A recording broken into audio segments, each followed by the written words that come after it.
Dear students, in today's class we will see what are heavier post-transition metals and why do they exhibit inert pair effect.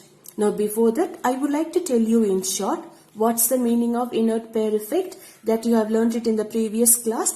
Ns electrons available in the valence shell do not participate in the bonding. Now inert pair effect also helps us to identify the stable oxidation state in comparison with the group oxidation state. In a p-block elements, there are different oxidation states available. So you need to identify for each group what is the existing group oxidation state and how to find out the stable oxidation state. For this we have used the formula of down the group N state decreases, stability of N state decreases and the stability of N-2 state increases. Now I taught you how to identify the stable oxidation state. Now we're moving into the point here. Why only these elements show the inert pair effect and why not the other elements in the periodic table of p-block elements here? Now let me take the example. Okay, one more word I used for you. Heavier post-transition metal. Now what's the meaning of post-transition metal? Of course you understand. Heavier you understand it's a bulkier one. Post-transition, those metals which come after transition series. Every word that I have highlighted has a meaning behind it. So please stay with me.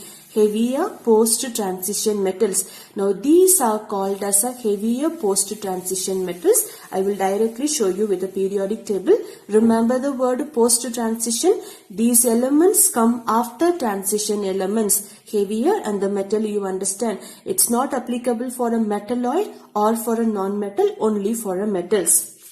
Now this is the periodic table of interest that we have taken. Now if you see, this is a p-block element that we are studying in detail.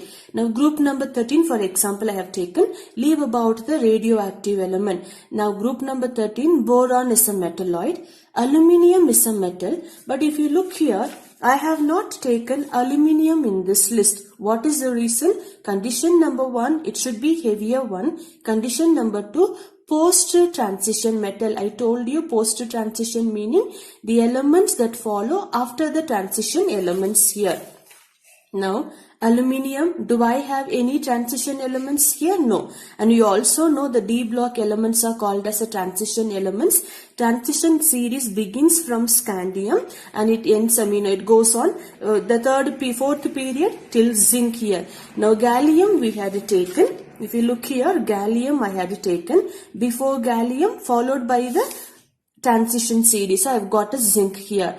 And indium, cadmium I've got. Thallium, mercury I've got. So this is the meaning of heavier, post-transition. So these elements, gallium, indium, thallium follow the transition elements. Point number 1. Point number 2, heavier I had used the word. If you look for a 13th group, now boron is a metalloid, out of the way. Now aluminium is a metal but it's not followed by transition element. So this is also out of the way. If we look for a gallium, indium and thallium, gallium atomic number is 31 and indium greater than gallium atomic number is 49 and thallium all the more greater because atomic number is 81. Now if you look for a 14th block, now carbon is a non-metal, silicon and germanium are metalloid. Our point of interest is between tin and lead. Again their atomic number seems to be 50 and 82. They are heavier metals. Now under group number 15 you have nitrogen and phosphorus non-metal, arsenic and antimony they are metalloids and bismuth alone is a metal. And that's the point of interest I had taken. Gallium, indium, thallium from group number 13. Tin and lead from group number 14 and bismuth alone from group number 15. I hope I make the points clear for you. What's the meaning of heavier post-transition metal? These elements come after the transition elements and they are heavier ones and it is suitable for a metals alone, not for a metalloid and a non-metal. Now one more point of view. Why these elements? What's the difference between a transition element and a post-transition element? If you look for the electronic configuration, Now I have taken the two groups for your electronic configuration of group 13 in detail and electronic configuration of group 14. Now group 13 I have written all the elements, leaving alone the radioactive element. Boron, helium 2s2 2p1, aluminium, neon 3s2 3p1. That's an inert gas configuration. Now out of the 5, 2 we have omitted because boron is a metalloid and aluminium is a metal, but it is not a post-transition metal. Now out of the 3, gallium, indium and thallium. What's the point of difference? Can you see here? Here I don't have a inner D and F orbital coming into configuration. Similarly for aluminium.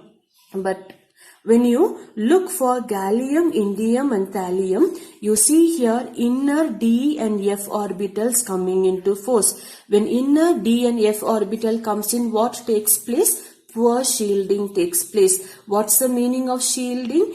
Tendency or a capacity of a subshell to prevent the nuclear charge from reaching out to the outer shell. Now when you say poor shielding effect, now we also know one more point. S subshells protects the nuclear charge in a greater extent, followed by P, then G, then F. When D and F subshells are found in the electronic configuration, poor shielding takes place, meaning they do not protect the charge of the nucleus. Now in this case, because these inner D orbitals, poor shielding takes place, the protecting the nucleus charge is taken up by the S orbitals, that is 4s2, 5s2, 6s2 orbitals, and that's the reason we told you NS orbitals do not participate in the bonding. Why do they do not participate? Because their energy is being shared with the nucleus. So nucleus has a control over the S orbital, leaving alone only the P orbital to participate in the bonding. It's because of this, these elements alone show the inert pair effect. The reason, presence of inner D and F orbital, they give a cause to poor shielding. Poor shielding makes it a reason for nucleus to be controlled over by the S orbital, leaving alone the P orbital. And the same thing I have written down in a words for you. 4s2, 5s2, 6s2 orbitals do not participate in the bonding or do not unpair themselves to participate in the bonding. The word unpair I will tell you. Now group number 13, when you come, for example group number 14, carbon. Again, our point of interest is post-transition metal. So tin and lead are post-transition metal. What's the meaning of post-transition metal? Presence of inner D and F orbitals will be there. Here again, there is no presence of inner D and F orbital. So the nucleus is directly taken control by the S orbital. Now but here, because of the poor shielding of D and F orbital, nucleus is controlled or taken, the charge is taken care of by the 5s2 orbital, 6s2 orbital here. So leaving only the P orbital and D orbital to participate in the bonding. To take you the practical example. Now if I take the example of thallium chloride and thallium trichloride. Now I have taken only the valence configuration. Thallium chloride, now this is a thallium's electronic configuration. I am taking only the valence shell electron. So 6s2, 6p1. Now how can we plot at 6s2?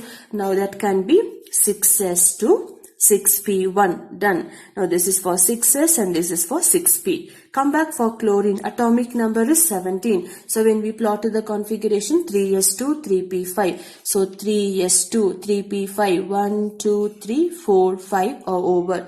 If you see here, I have only one unpaired electron. Thallium chloride, how many?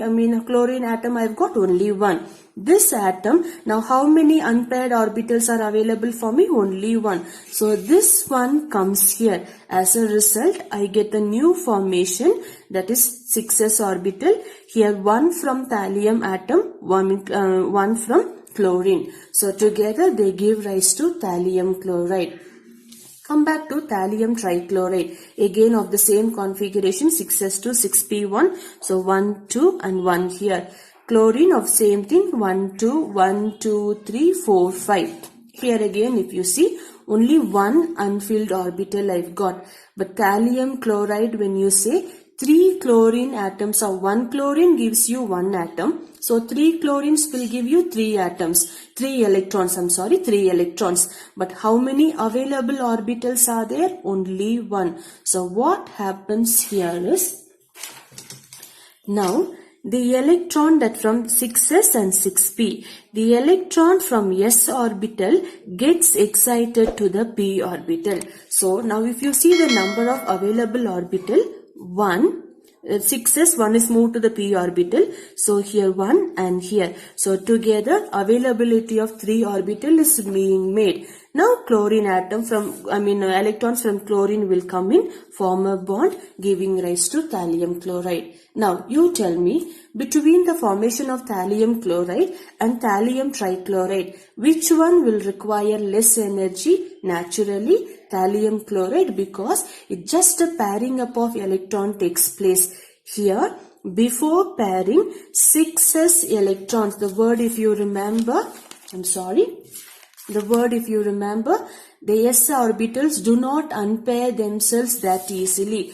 So here they are forced to unpair themselves by sharing the electron to the p orbital, thus making an availability of 3 orbitals for the chlorine electrons to come and pair it up. So here energy is required more. Here energy is required less. Therefore we say thallium chloride is more stable than thallium trichloride. Now if you see understand using the formula, that is N. Now thallium oxidation state belongs to the group 13. So oxidation state is +3. Our formula is N minus 2 is more stable. So subtract 3 minus 2 will be +1. Therefore +1 state is more stable than +3 state here. So you can also write it, thallium +1 oxidation state is more stable than thallium +3 oxidation state. Now for your information, try to work out the question. For PbI4